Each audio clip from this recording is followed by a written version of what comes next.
home, it's going to be pretty much the same too. So in the immediate aftermath of World War II, what you had was another Red Scare, this idea that there were communists inside the United States causing problems. Now, the US government doesn't want the American people questioning what it does. Now, that means it doesn't want it questioning what it does abroad. There were actually people after World War II who were saying, hey, you know, the Soviet Union was our ally during World War II. We were on the same side against Germany. They did a lot to defeat the Germans, really. They took the war to Germany, right? You know, now, you know, we have nuclear weapons. They're going to have nuclear weapons soon, or after 1949, they have nuclear weapons. Maybe it would be better if the US and Soviet Union got together and work things out, you know, that they weren't enemies, that they tried to be on the same side and have kind of a peaceful world, right? That was considered a dangerous idea. If you said, you know, the US and Soviet Union should try to get along and, you know, have a peaceful world, then you might be a communist, you know, just for saying that. So in the immediate aftermath of the war, this first Red Scare began with politicians saying that, you know, there were communists in America. And if you did not believe in the government's story of the Cold War, that the Soviet Union was trying to take over the world and we had to do everything we could to stop them, spend whatever we could to stop them, then you were probably, you know, dangerous yourself. You were subversive and maybe even a communist yourself. So as early as 1946, just a year after the war ended, you started to see Harry Truman, a Democratic president, institute loyalty oaths. So if you took a job, before you could have that job, you would have to take an oath, you know, say, I'm loyal to the United States of America, I'm not a communist, right?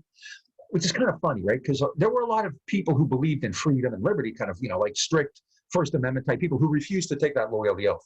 And they got fired. They lost their jobs and they ended up on, you know, kind of government lists, right? Now, what's the irony there? If you really were a communist or a radical and you wanted to overthrow the United States, and they said, would you take an oath?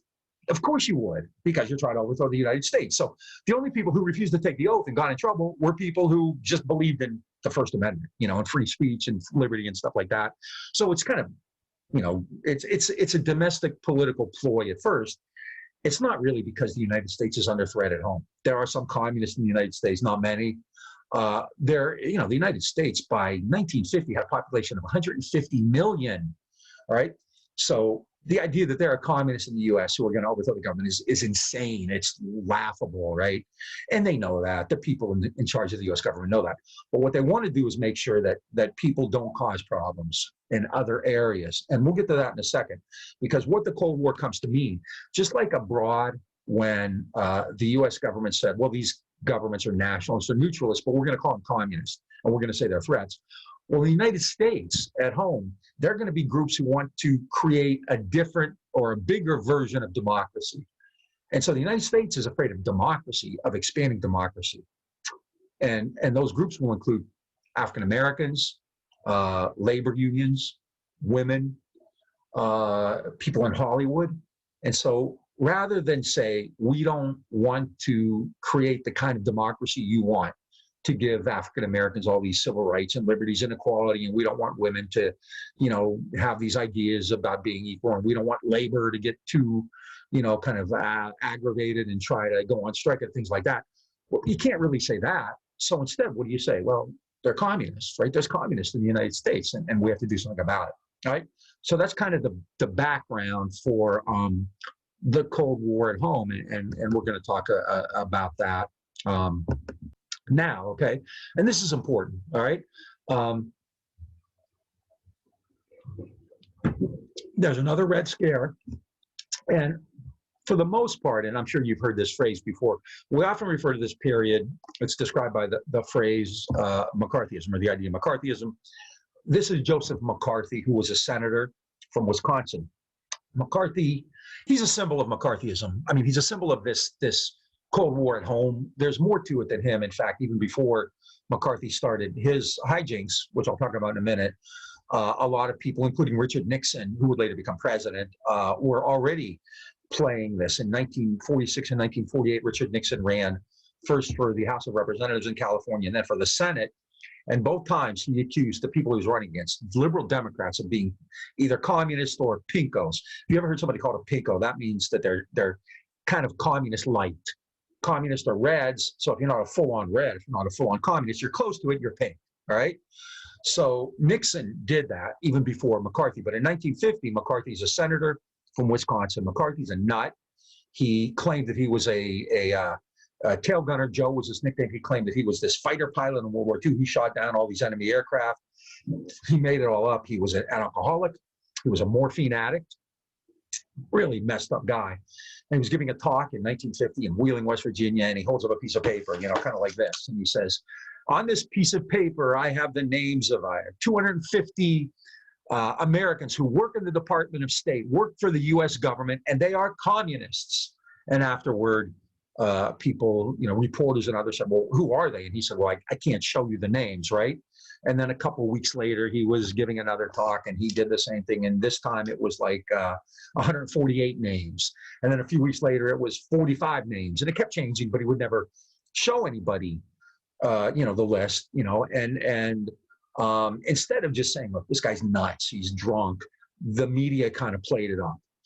And that was because it wasn't just about McCarthy. McCarthy was part of something much bigger. So to call it McCarthyism really isn't accurate.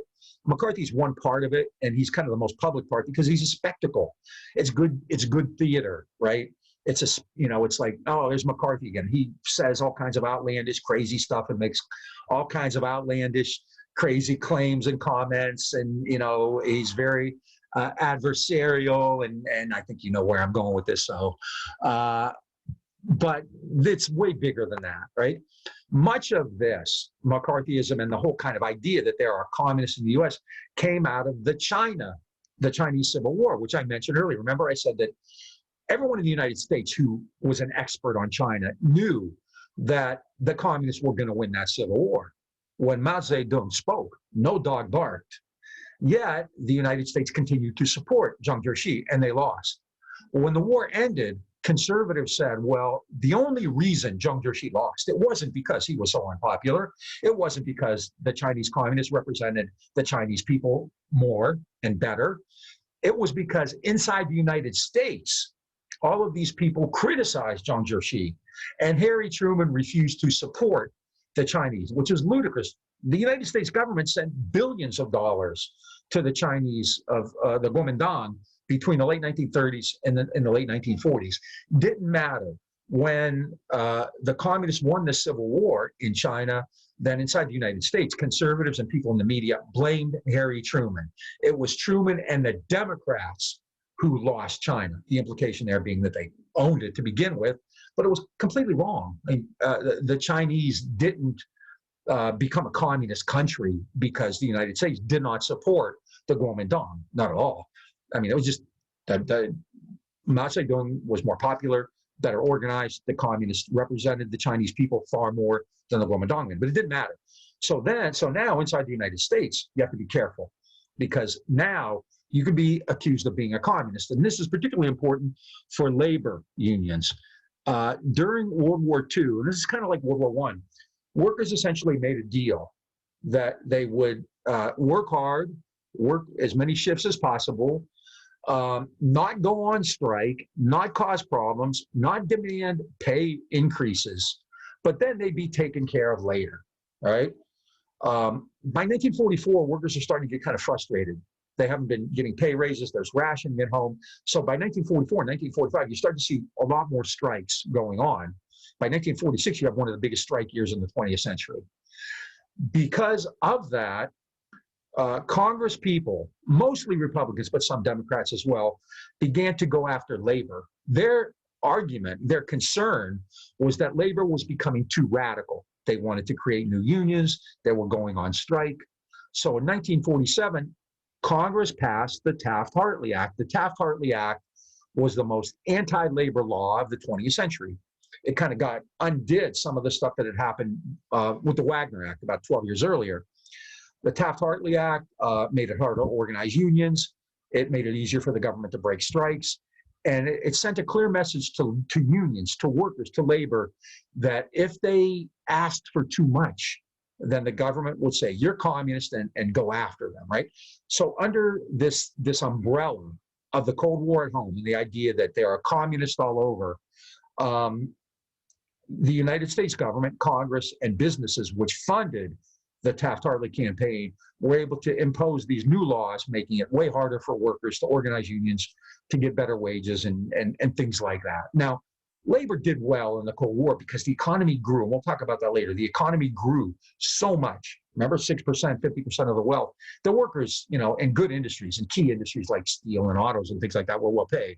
But Taft-Hartley, under the kind of justification that they were going after communists, was a way to hurt labor. All right.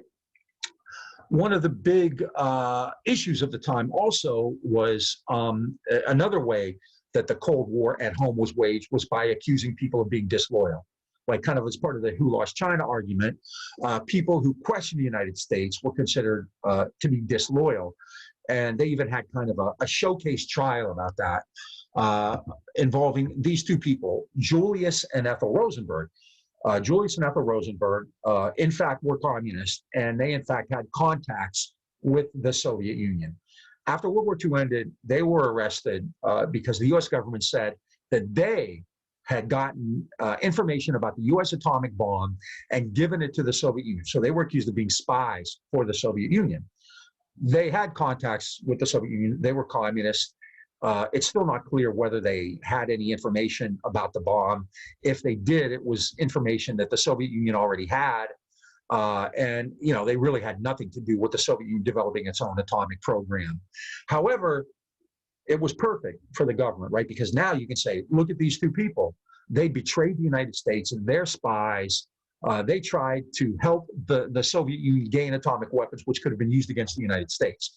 In addition to that, the Rosenbergs are Jewish, which plays into all kinds of other long-standing American ideas, right? You see that today, right? When you see a lot of these groups in the streets, like at Charlottesville in 2017, it's not just that they're opposed to, Antifa or Black Lives Matter or whatever, but a lot of them also bring this Jewish issue into it as well. So the Rosenberg trial was kind of a showcase. They were on trial, they were convicted, they were both given the death penalty, they were both executed by the state. And so again, this increases the level of fear. Oh my God, they're like the Rosenbergs, they're just a basic couple, in the United States, and they're spying for the Soviet Union, right? So all of this stuff was part of this new idea that we are in danger, okay? And it's under the theme that there are communists all over, but the reality is it's about people who say, hey, the Soviet Union isn't so bad, maybe we should try to have a peaceful relationship with them. It's about people saying, hey, labor needs to organize unions and it needs to get better wages, all of those issues. One of the biggest elements of this new Cold War involved African Americans and civil rights. Just as at the end of World War I, Black Americans said, okay, Woodrow Wilson said this is a war to make the world safer democracy. So we want to see, that here at home. Well, the same thing happened after World War II. The United States had fought a war in which it, made a big propaganda issue out of stopping the Nazis, ending the Holocaust, fighting for democracy and liberty and freedom and civil rights, taking on the Soviet Union, which the Americans claimed was trying to enslave the world. So a lot of African Americans said, okay, if you want to brag about, defeating the Nazis and stopping the Holocaust and hating on the communists, then you need to do something at home as well, right? There's a story, and I've heard it a couple times and read it, but I never actually saw it confirmed. But allegedly, during World War II, when Joe Stalin and Franklin Roosevelt met at Yalta, remember I mentioned Roosevelt kept saying, what are you going to do about Poland? Roosevelt wanted the communists to get out of Poland so that there could be a pro-American government there. And Roosevelt kept saying, what about Poland? What are you going to do about Poland? And finally, Stalin looked at him and said, what about Mississippi? Meaning, you really have no right to give us a hard time about what we do in Poland, when in the United States, especially in the South, you still have race relations that aren't really any different than they were in the 19th century, right? And so this issue then is really profound. Okay, the United States has this horrible race relations. It's an apartheid system. We got to do something about it. The United States, however, says, well, okay, you're right, we got to do something about it, but we can't let you go too far. So the way to go about that is to go after African Americans who are talking about equal rights at home and calling them communists, right? kind of a long-winded point, but it's an easy one to understand, right? And I'm going to just give you some examples of that. One of the best known, and this is somebody who really should be known by everybody, really fascinating guy, Paul Robeson. This is him. Robeson was brilliant. Paul Robeson went to Rutgers, where he was, I think, valedictorian of his class. He was an All-American football player in 1919 and 1920. Paul Robeson spoke like 20 languages. He just picked them up. Brilliant guy. And Paul Robeson could sing. Paul Robeson had an amazing voice. I'm going to briefly play something for you in a minute. Robeson was also a pretty radical African-American leftist political activist. Robeson visited the Soviet Union. He visited China after the Chinese Revolution. He spoke Chinese and Russian. And Robeson was not, kind of a reformist. He did not want to go slow. Robeson said American blacks needed immediate equality with whites, right? And he even said in 1948, he said, you know what, if the United States government doesn't treat African Americans with respect and with equality and give us equal rights, then the next time the United States goes to war, Black Americans should refuse to fight for the United States. Why should we fight for a country that doesn't treat us with any kind of equality or respect here at home? You can imagine the stuff hit the fan, and Robeson was immediately attacked for that statement and for his political activism. So much so that a congressional committee called HUAC, the House Un-American Activities Committee, there's a committee set up in Congress to decide what's American and what's not. Yeah, you're an American, but no, you're un-American. You said this, so yeah, you're okay. You said that, you're a communist, right? So Paul Robeson was dragged before this committee. I'm not going to play it, it's long, but now this is something you really should listen to, because Robeson is brilliant. He's a brilliant guy. He went to Columbia and became a lawyer. He became one of the best known entertainers in America in the 1930s and 40s. I think he sold more records than pretty much anybody except for maybe Frank Sinatra. He was making, by that time, he was making $300,000, $400,000, maybe $500,000 a year. Really wealthy. He was on Broadway. He was in movies. Really famous guy. His most famous role in the movies was in Showboat, where he very famous song where he sang. I'll just play a minute of it. Ask old River what he thinks. He knows all about them boys. He knows all about everything.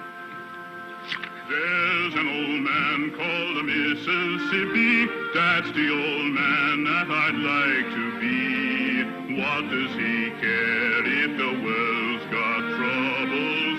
What does he care if the land ain't free?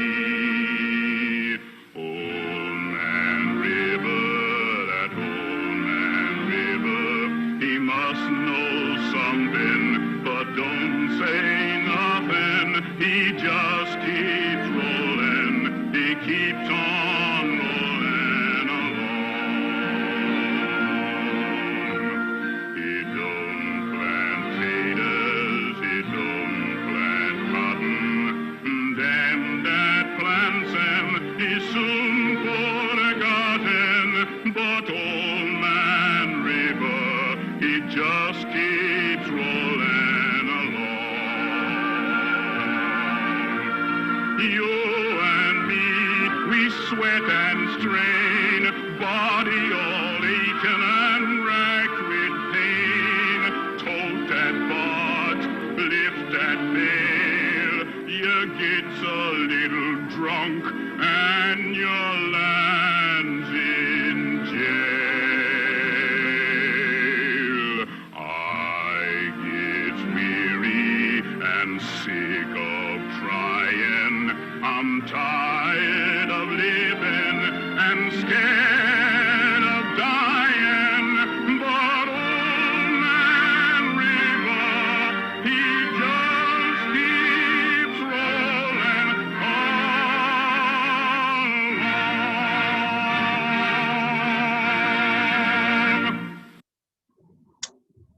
Robeson was one of the not just biggest entertainers, but one of the most important political figures in America.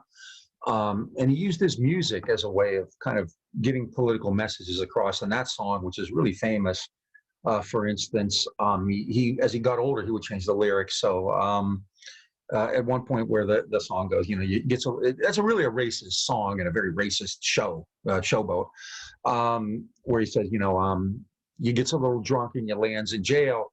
Robeson later changed that you show a little grit and you lands in jail, meaning if you speak out, if you stand up to the police, then they'll throw you in jail, right? They'll say you're drunk, but the reality is if you mouth off to them or you're being black.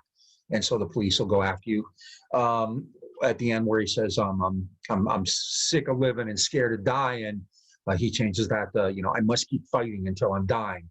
And this also speaks to that issue of cultural resistance, which we talked about with regard to, say, Woody Guthrie. And we'll talk about later, especially when we get into the 1960s and the political music of the day.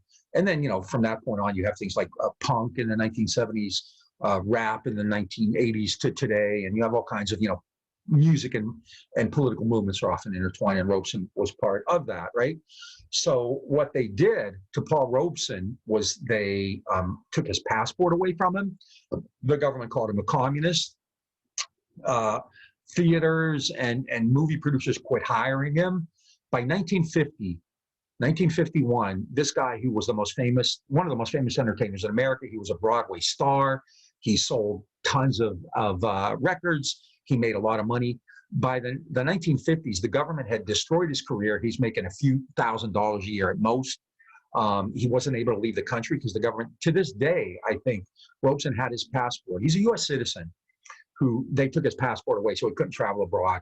I think he had his passport, kept from him for like 8 years. I think to this day, it's still the longest anyone's lost, had that taken away. So the U.S. government ruined this guy. Now, other African Americans wanted civil rights too, but they didn't go about it the way Robeson did. They were very kind of moderate about it, and they said, they went out of their way, like in World War I, to show that they weren't threatening. So they wanted equality, but they weren't going to, be, radical about it, right? Like Robeson was. Another person who was an example of that was W.E.B. DuBois. W.E.B. DuBois. Like Robeson's brilliant. He was the first African-American to get, I think, a PhD from Harvard. He was a brilliant author, a sociologist. He wrote some books that are still really widely regarded today. Wrote books on Reconstruction and the souls of Black folks. And he was also pretty radical. He helped actually found the American Civil Liberties Union and the NAACP in the 1910s. But he increasingly became more and more radical and actually became a communist. It got to the point, to show you kind of the differences in the Black community. Not everybody in a particular political community thinks the same way. So DuBois, who was a founder of the NAACP, was actually kicked out of the NAACP by the other people in the NAACP because he'd become too radical.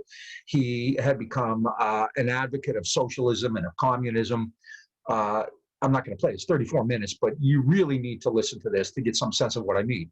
And so DuBois, the government made it hard on him, and his own people, like with Robeson, when Robeson testified before Congress, the government then brought in somebody else to testify in a very different way than Paul Robeson.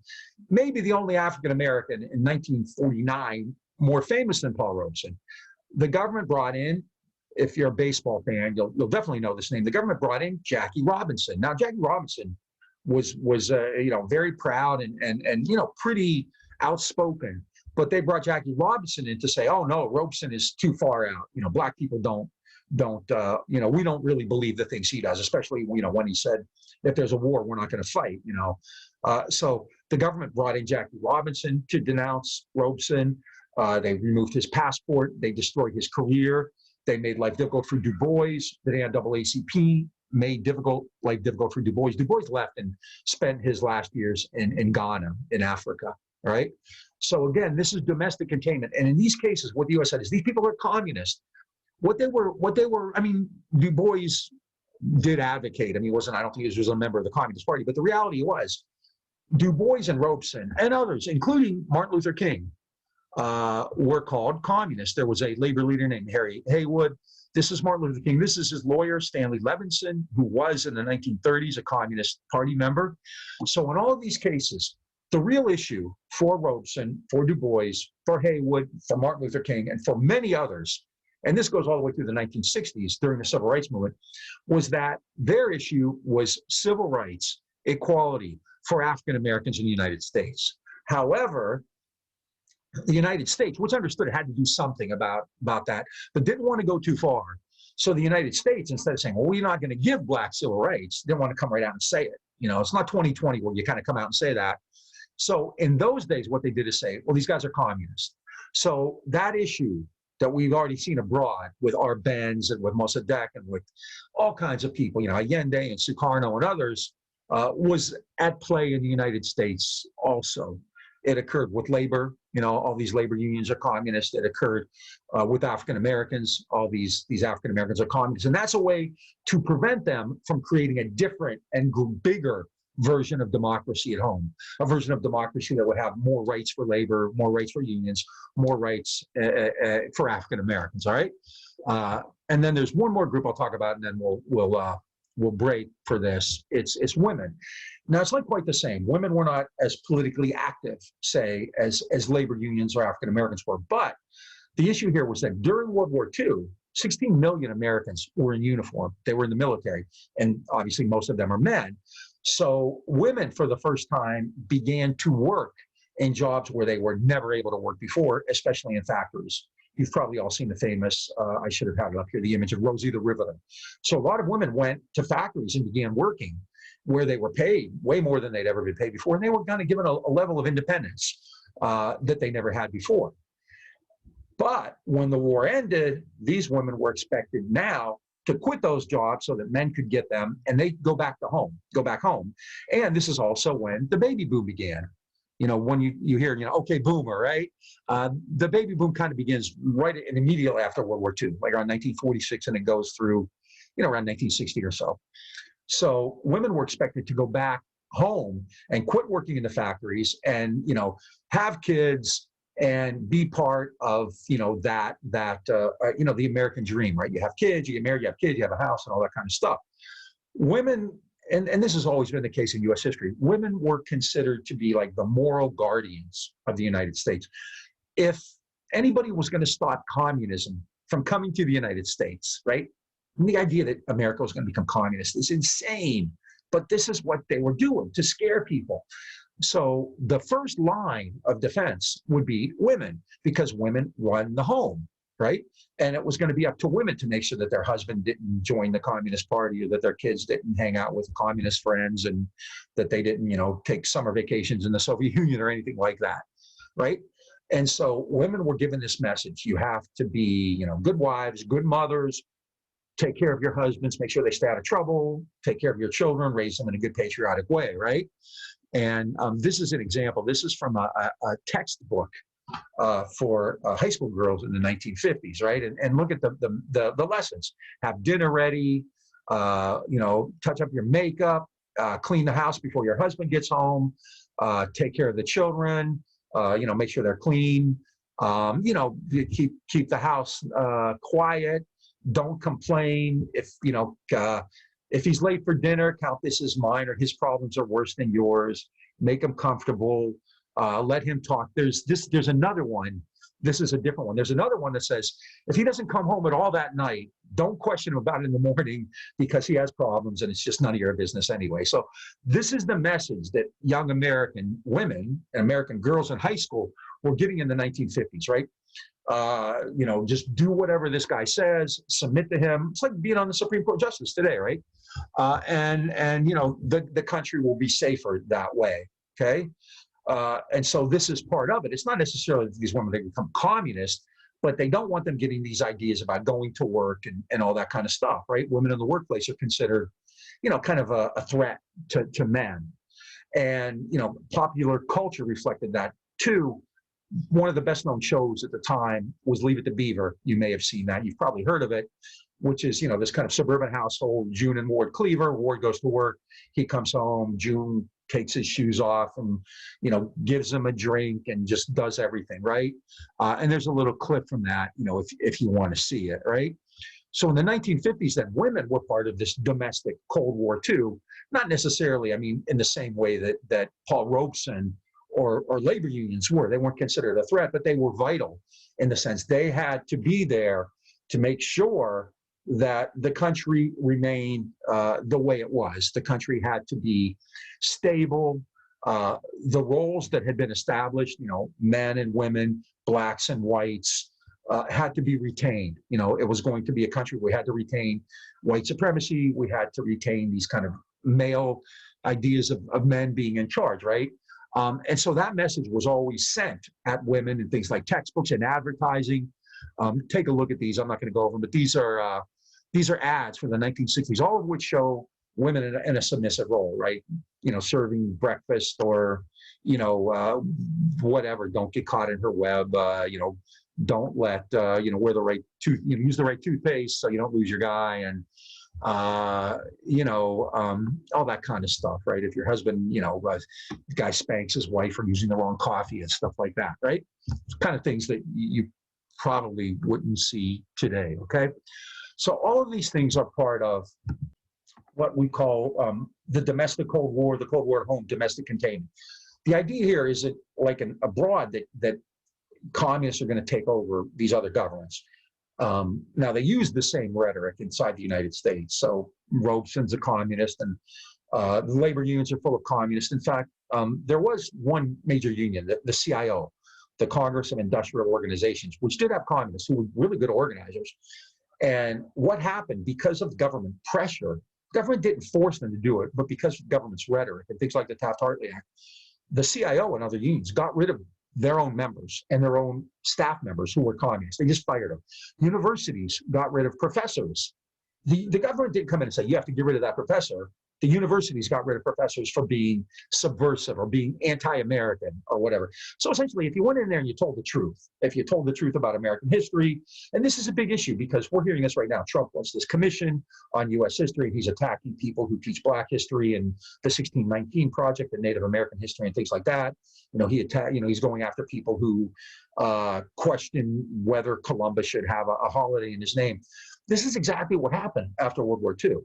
So if teachers or ministers or community leaders or civic leaders or professors or whoever said something that somebody took the wrong way or found to be offensive or unpatriotic, then that person was likely to get in trouble, lose a job, get put on some kind of list where you couldn't get a job in the future.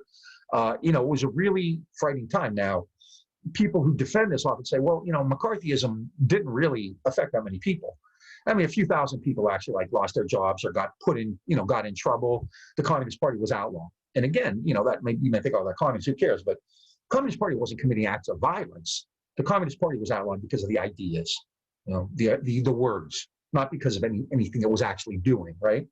So you can say, well, it was just a handful of people, but the reality is it affects kind of everybody, because you have to be careful about what you say. If you say the wrong thing, if somebody takes it the wrong way, there's a lot of people out there. They weren't called Karens back then, but it's kind of the same thing. You see somebody you don't like, somebody says something you don't like, somebody's in your neighborhood you don't want them to be, somebody says something you don't want them to say, and you can cause that person really serious problems, right?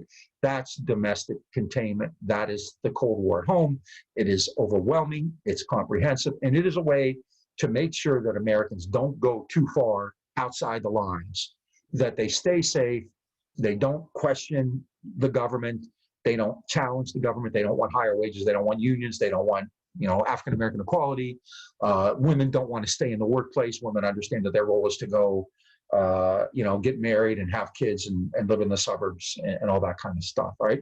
So the Cold War is taking place then abroad in Europe, in Asia, in China, in Korea, in Guatemala, and Iran, and all those places. But it's also taking place at home, in factories, on the shop floor, in union halls, in African American groups, in the African American community, among women, in girls at home ec classes, and women who read, magazines that have ads in them. So it's overwhelming and it's comprehensive, right? And we'll talk a little bit more about that next time. This is